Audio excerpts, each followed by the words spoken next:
Courtney Rolling with Mark Passwaters here at Kyle Field. Finally good to be home, and the Aggies get a win 38-24, and they're already doing pretty strict business on the field behind us. I guess protecting for a freeze or something. It's pretty cold down here, but let's talk about the Aggies win. Mark, what'd you see today?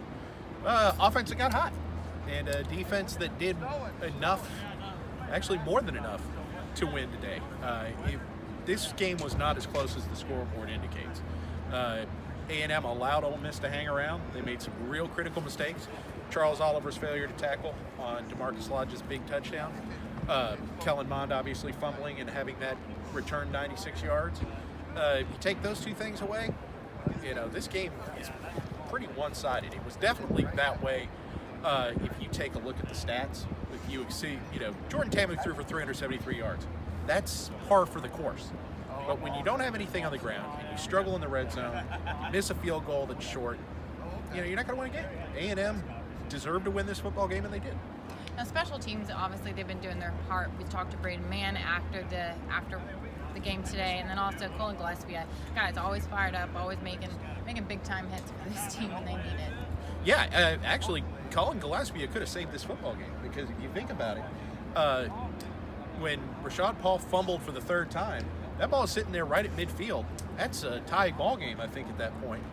There was a penalty, but it was on A&M. If Gillespie doesn't recover that football, Ole Miss has a short field, and they very well could have taken that thing and scored. But one thing that A&M did very well today was, outside of those two consecutive possessions where they really messed up, they limited their mistakes. They played solid football, and just basically they did what they needed to do. And I thought that they really made a statement in the fourth quarter where you go in and you have a tie game and you pound them 17-3, and basically just they took their hope away. With Travion closing out the way he did with that 46-yard touchdown, that is a very stark change from the fourth quarters of the last 2 weeks. And a good way for the Aggies to end getting bowl eligible, also especially with the recruits that were here in town. A long list of recruits. Spoke with Mr. Green already today. A lot more phone calls coming, so be sure to tune in to AggieL.com. We'll be back here next weekend for UAB. Courtney Rolling, Mark Passwaters for AggieL.com. Cool.